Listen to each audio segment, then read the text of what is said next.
In this video we are going to work on the concept of jagged arrays. मैंने बोला इस video में हम काय की बात करेंगे jagged arrays की.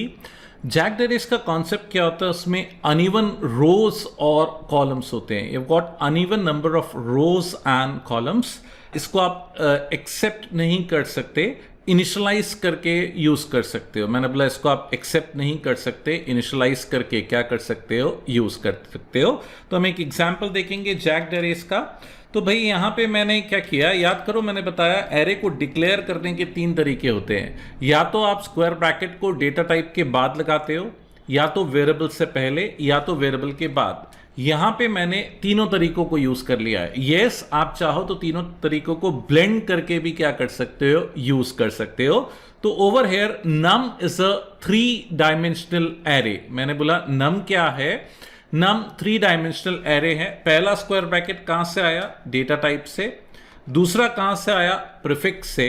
और तीसरा कहां से आया, सफिक्स से. ना यहां पे मैंने इसको इनिशलाइज किया. भाई मैंने इसको क्या किया, भाई यहां पे इनिशलाइज किया से फर्स्ट रो के अंदर. मैंने क्या बोला, फर्स्ट रो के अंदर आई एम अवॉइडिंग स्पेसेस ताकि कम जगह में ज्यादा आ सके, स्क्रीन पे प्रॉपरली डिस्प्ले हो.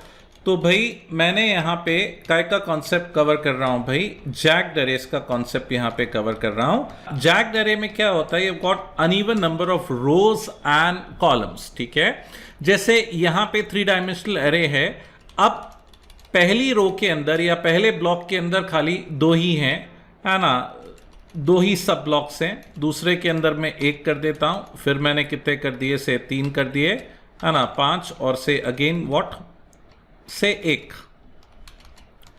तो you got uneven rows and columns. ठीक है, अब जैसे यहां पे हर एक आपको ब्लॉक में दिखेगा 4 एलिमेंट्स हैं. अब 4 से कम भी कर सकते हो, है ना. सपोज इस ब्लॉक में केवल 3 है, इस ब्लॉक में केवल 2 एलिमेंट्स हैं, है ना. इस ब्लॉक में 5 एलिमेंट्स हैं, इस ब्लॉक में केवल 1 एलिमेंट है ना. इस ब्लॉक में 3 एलिमेंट है. तो you can have uneven number of rose and columns. Yes, Java supports these types of arrays. इनको बोला जाता है jagged arrays. मैंने क्या बोला, what these arrays are referred as, जहां पे uneven number of क्या होते हैं, rows और columns होते हैं. मैंने बोला uneven number of rows और क्या होते हैं, columns होते हैं. तो क्या बोला जाता है पे इनको, jagged arrays. Of course आप इसमें डेटा वगैरह चेंज कर सकते हो, तो मैंने ऐसे ही, है ना, बता दिया. अब मैं इसको सेव करके कंपाइल करता हूं, दिस विल वर्क. मैंने बोला सेव करके कंपाइल करता हूं, this will work because Java supports this types of arrays. इसको क्या बोलते हैं, जैग्ड एरेस. ना जैग्ड एरेस में एक इंपॉर्टेंट फीचर है भाई लेंथ प्रॉपर्टी का. अगर मैं क्या बोलता हूं, system.out.println num.length.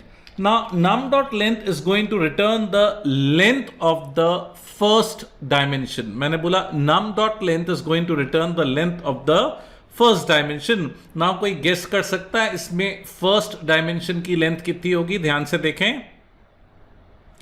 इसमें फर्स्ट डायमेंशन की लेंथ होगी, पहले करली ब्रैकेट के अंदर कितने ब्लॉक्स हैं, 1 2 3 4 5. कितने हैं, 5. तो this thing will return what, 5 because how many dimensions are there, 5. तो ये देखिए मैं कंपाइल रन करता हूं, तो what exactly is going to return, is going to return the length of the first dimension.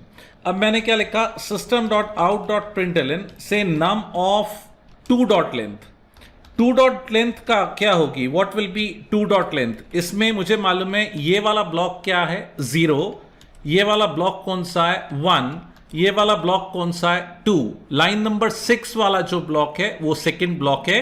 इसके अंदर कितने ब्लॉक्स हैं, मैंने बोला इसके अंदर कितने ब्लॉक्स हैं. इसके अंदर आप ध्यान से देखिए लाइन नंबर 6 के अंदर कितने ब्लॉक्स हैं, 3. तो what exactly is going to do, it's going to return what, 3. ये देखिए, to speed up with the process मैं एक ही लाइन में कंपाइल और इंटरप्रेट कर लेता हूं. So what this is going to return, is going to return what, 3. ये देखिए क्या आउटपुट आ रहा है, इसमें 3 आ रहा है. नाउ सपोज आई राइट, मैंने बोला suppose I write num of say 3 of 2.length, 3 of 2. तो 3 बोले तो पहले तो मैं कौन से ब्लॉक में चाहूंगा, थर्ड वाले ब्लॉक में. ये थर्ड वाला ब्लॉक है, मैंने बोला ये थर्ड वाला ब्लॉक है. और इसके अंदर 2 कौन सा होगा, ये थर्ड वाला ब्लॉक है ना. ध्यान से देखिए line number 7 is the third block, है ना. ये कौन सा ब्लॉक होगा, this will be block number 0, this will be block number 1 and this will be block number 2. तो इस ब्लॉक में कितने एलिमेंट्स हैं, 1. तो what will be the length, length will be what, length will be 1। ये देखिए मैं इसको रन कर रहा हूं तो आउटपुट क्या आएगा 5, 3 और 1। इस तरह से आप लेंथ प्रॉपर्टी यूज कर सकते हो।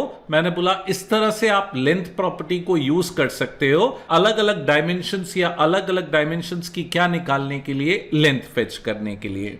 मान लो अगर मेरे को, लेट्स टेक एन एग्जांपल, यहां पे 33 है, मेरे को इस 33 को प्रिंट करना है। मैंने बोला मेरे को इस 33 को प्रिंट करना है तो इसकी इंडेक्सिंग कैसी होगी? फर्स्ट ऑफ ऑल ये 0 ब्लॉक है, ये 1 ब्लॉक है, ये 2 ब्लॉक है, ये 3 ब्लॉक है। थर्ड ब्लॉक में ये 0 वाला ब्लॉक है, ये 1 वाला ब्लॉक है, ये 2 वाला ब्लॉक है, तो ये 3, 3, 0 आएगा। मैंने बोला कौन सी इंडेक्सिंग होगी? 3, 3, 0। थोड़ा सा ध्यान से देख के इसको काउंट करो, it's very easy, you need to count the blocks. Third row के अंदर, थर्ड ब्लॉक के अंदर 0 वाला एलिमेंट, तो अगर मेरे को इसको प्रिंट करना है 33 को, मैंने बोला प्रिंट करना है, तो what exactly I will write 3, 3 and what 0। तो what exactly is going to access, it's going to access 33। मैंने बोला क्या एक्सेस करेगा ये ना। मैंने इस तरह के क्वेश्चंस ओरेकल जावा सर्टिफिकेशंस में देखे हैं। जैक्ड अरेज आ जाती है, लेंथ प्रॉपर्टी पूछते हैं, इस एलिमेंट को प्रिंट करना है तो क्या लिखेंगे वो पूछते हैं। तो इसमें ज्यादा लॉजिक नहीं होता, इसमें खाली हम डेटा को इनिशियलाइज करके फेच कर सकते हैं। सपोज मेरे को ये 123 को फेच करना है, क्या फेच करना है? 123 को फेच करना है ना। मुझे मालूम है 123 की रो कौन सी है? सेकेंड, 0, 1, 2 सेकेंड रो है। सेकेंड रो में 0 ब्लॉक का 0 एलिमेंट 2, 0, 0। तो what exactly I will right 2, 0, 0। मैंने बोला क्या लिखूंगा भाई मैं 2, 0, 0। तो it's going to return what? It is going to return 123। ये देखिए 2, 0, 0 से क्या आया?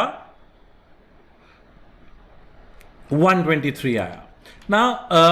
अगर मैं इसको ट्रेडिशनल फॉर लूप से प्रिंट करूं ना, अगर मैं इसको ट्रेडिशनल फॉर लूप से प्रिंट करूं तो मेरे को 3 लूप लेने पड़ेंगे। मैंने बोला कितने लूप लेने पड़ेंगे? 3 लूप लेने पड़ेंगे, क्योंकि 3 डायमेंशन एरे है तो ऑब्वियसली आपको कितने लूप लेने पड़ेंगे? 3 लूप लेने पड़ेंगे। तो ये देखिए first loop is for what? I. Now next loop is for j less than what? j is equal to 0। यहां पे मैंने क्या लिखा? i is equal to 0। यहां पे j is equal to 0। j less than num of i dot length. क्या लिखा भाई? मैंने लिखा num of i dot length j plus plus. और थर्ड डायमेंशन के लिए क्या लिखेंगे? For integer k is equal to 0, k less than num of ij dot length k plus plus. तो भाई this is how you are going to access the elements. ये देखिए मैंने प्रिंट कर दिया num of i, j and k। कितने elements indexing है? 3। तो भाई 3 लूप के थ्रू मैं इसको एक्सेस करके what exactly I am doing, I am just printing it out. मैंने बोला मैं एक्सेस करके इसको क्या कर रहा हूं? प्रिंट कर रहा हूं। और मैं चाहता हूं कि भाई एक खाली लाइन भी आ जाए, तो यहां पे मैंने क्या किया? What exactly I have done, I have displayed an empty line. तो भाई ये देखो अब ये थोड़ा कॉम्प्लिकेटेड हो गया ना, एक फर्स्ट डायमेंशन के लिए, एक सेकंड डायमेंशन के लिए और एक थर्ड डायमेंशन के लिए। मैंने बोला एक फर्स्ट डायमेंशन के लिए, एक सेकंड डायमेंशन के लिए और एक थर्ड डायमेंशन के लिए। देखिए है ना, ऑफकोर्स मैंने बीच में स्पेस वगैरह प्रिंट नहीं किया। आप बीच में स्पेस या कॉमा प्रिंट कर देते हैं हम, तो that will be more readable. Now can you see that? Now एक और तरीका हो सकता है इसको प्रिंट करने का। मैंने बोला एक और तरीका हो सकता है इसको प्रिंट करने का। There can be one more way and better way I will suggest. अगर आपको याद हो मैंने आपको फॉर ईच लूप बताया था, है ना, हमने बेसिक्स इन जावा में लूप देखा था फॉर ईच लूप। तो आप इसको क्या कर सकते हो? ब्रेक कर सकते हो फॉर ईच लूप यूज करके। तो नम का 3 डायमेंशन को हमने 2 डायमेंशन में ब्रेक किया, 2 डायमेंशन को हमने क्या किया? सिंगल डायमेंशन में ब्रेक किया, और सिंगल डायमेंशन को हमने एक एक एलिमेंट में ब्रेक किया। तो ये देखिए भाई, है ना, कितना सिंपल लूप है। इसमें ना हमको कंडीशन सोचना है, बस हम उसको थोड़ा सा नॉर्मलाइज कर रहे हैं, है ना। मैंने बोला हम इसको थोड़ा सा क्या कर रहे हैं? नॉर्मलाइज कर रहे हैं। And to print the new line मैंने क्या लिखा भाई, system dot out dot println. तो भाई ये ज़्यादा अप्रोच है, लेकिन इसमें आपको थोड़ा सोचने का तरीका बदलना पड़ेगा, है ना। इसमें कंडीशन नहीं लगानी, इसमें नॉर्मलाइज करना है। 3 को 2 में ब्रेक किया, 2 को 1 में ब्रेक किया और 1 से एक एक एलिमेंट हमने फिच किया। सो ये देखिए this thing will also work. मैंने बोला this thing will also work. ये देखिए इसका आउटपुट रिमेन्स व्हाट, सेम। तो this is the concept of jacked arrays, जिसमें अनइवन रोज और कॉलम्स हो सकते हैं, लेकिन इसमें ज्यादा ऑपरेशंस नहीं होता। आप इनिशियलाइज करके इसको यूज कर सकते हो, है ना। इसमें बेसिकली मैंने ये बताया कि लेंथ प्रॉपर्टी आप कैसे यूज कर सकते हैं, एलिमेंट्स को कैसे एक्सेस कर सकते हैं। मैंने इसको 2 तरीकों के थ्रू इसके एलिमेंट्स को फेच किया। या तो आप 3 अलग अलग ट्रेडिशनल फॉर लूप लगाओ 3 पार्ट्स वाले, या तो आप फॉर ईच लूप से भी इसको यूज कर सकते हो। तो this is the concept of jacked arrays in Java.